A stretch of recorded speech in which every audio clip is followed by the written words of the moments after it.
Elkins, West Virginia. What we doing? Looking crazy. Welcome to another Chronicles. Carlos Morrow, I am your host. Please subscribe, like, and share my video.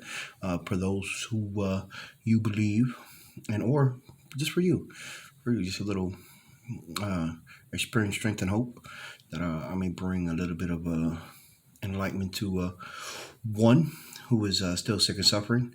There is about 99,000 groups and 2 million members in 150 countries doing the same thing I'm trying to do, and that is stay sober.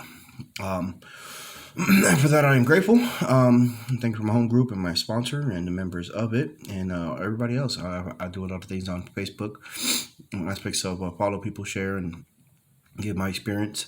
So if you're on one of those pages, peep.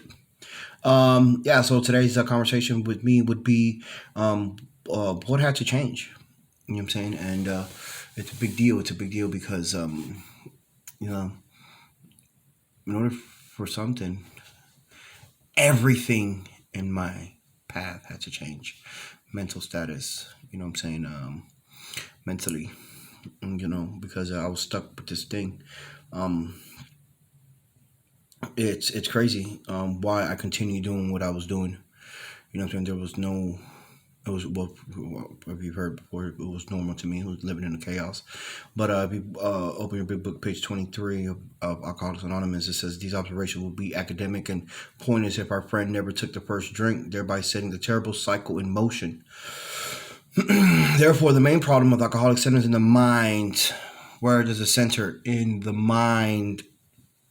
In my mind, that's for sure, rather than his body. If you ask him why he started on that last bender, the chances are he will offer you any one of 100 alibis. Sometimes these excuses have a certain plausibility, but none of them really make sense in the light of the havoc an alcoholic's drinking about creates. Think about it. None of it makes sense to us. Why we would, after the shit we put ourselves through, the shit we put other people through, why would we continue to do it? Why would we beat ourselves up and think it's another good idea? Rubbish. Sometimes these excuses, all right, have a certain plausibility, but none of them really make sense in the light of the habit of alcoholics drinking occurs. They sound like the philosophy of the man who's having a headache and beats himself on the head with the hammer so he can't feel the ache. If you draw this fallacious reasoning to the attention of an alcoholic, he will laugh it off or become irritable and refuse to talk. I don't want to hear it. I don't want to hear what you got to say. I drink because I drink. Blah, blah, blah. We get angry and irritable. Like, don't tell me what to do. But that whole attitude got you where you're at. Got me where I was at.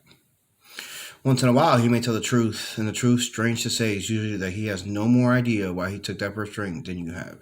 Some drinkers have excuses with which they are satisfied part of the time, but in other hearts, they really do not know why they do it. Once this malady has a real hold, they are a baffled lot. There is the obsession that somehow, someday, they will beat the game, but they often suspect they are down for the count. How true this is, few realize in a vague way their family and friends sense that these drinkers are abnormal, but everybody hopefully awaits the day when the sufferer will rouse himself from his lethargy and assert his power of willpower. Do you think that I thought that after a run, I can stop, or if I stopped for a time being, it will get better? I can control it next time. Next time I won't have 12 beers. I'll just have 6. Next time I won't have whatever the case. You know what I'm saying? My DOC, I'll dump it down. I won't have as much. I'll have this. I'll have that. Why? Because I had a mental obsession. It was a mental obsession for me. It was something that my mind would not wrap around. The fact that I could not use successfully. I cannot drink successfully. The normality of it. I cannot drink like a normal man. You know, every time I picked up, every time I used, I destroyed. You know, one way or another. You know what I'm saying? Especially my mental faculty, which was just the worst part of it. You know, but I had to change. I had to change everything because that's what had to happen. And that's okay for me today.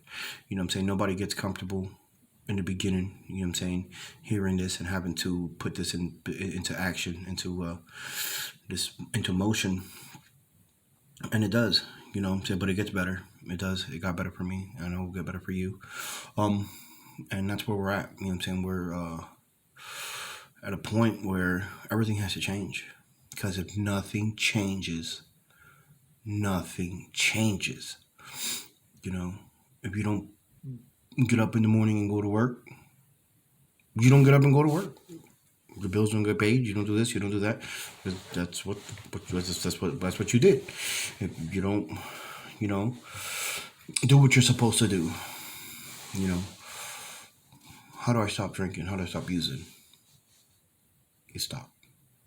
Hardest part, you know, just for today. Keep coming back. Because it works if you work it. Just for today. Don't pick up, don't use, don't drink. Just for today. Repeat, do it again tomorrow. And again tomorrow. And again tomorrow. You know, and it gets easier, but it has to change. It has to change. And that's a begin. That's a big step. That's one of the biggest steps, you know what I'm saying? Stopping, you know, amongst the rest of the steps that come along. But that's the first one. Getting that mental, working out your mind. You know what I'm saying? It's got to be what's that called? Memory. You say memory, muscle memory, whatever that word. How those conjoin. To put in perspective, you know what I'm saying? What happened? What got you to where you're at? You know what I'm saying? If you were sitting there down in the dumps, and you know what I'm saying, and you're still using, still doing drugs, then what got you to that mental state? Could be drinking. Could be the drug use that keeps you, you know what I'm saying, from seeing, from being, you know. Nothing changes. That's a big one. You know. But yeah, and then that's the truth about it. That's the hardcore truth about it. You know what I'm saying? Because it wasn't my drinking that was a problem. It was my thinking. You know, and a lot of people come into this with this whole know-it-all. You know what I'm saying? I know everything. I got this under control. It ain't like that. You know what I'm saying? Because if I knew everything, I wouldn't be here, and I would have. You know, today I'm grateful. I'm grateful that I get to travel these roads. You know what I'm saying, and help out at home. You know, my mindset is in a different place today. You know what I'm saying? It's not all about me. It's about my family. It's about my kids.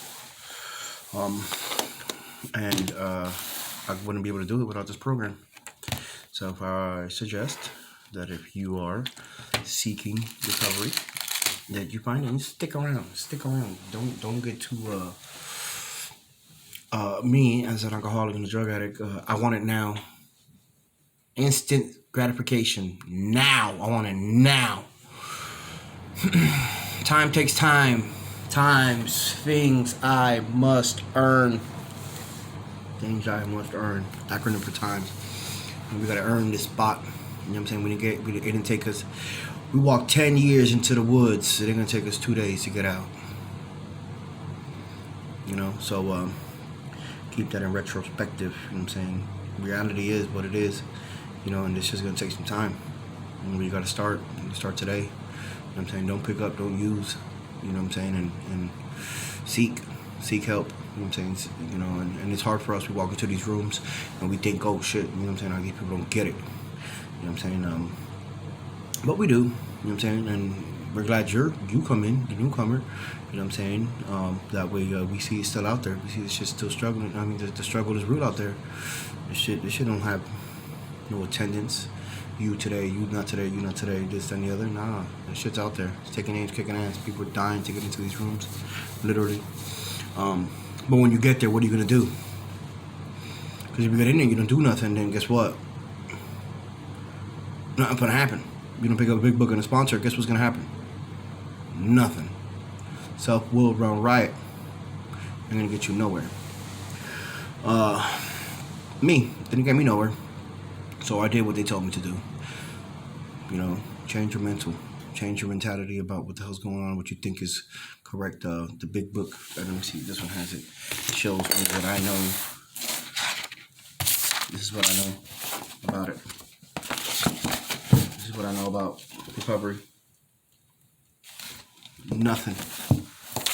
Nothing in the beginning. I know nothing.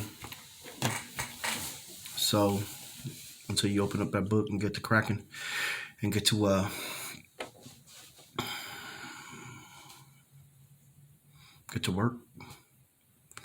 All right, with that being said, I think that's a good little gem real quick.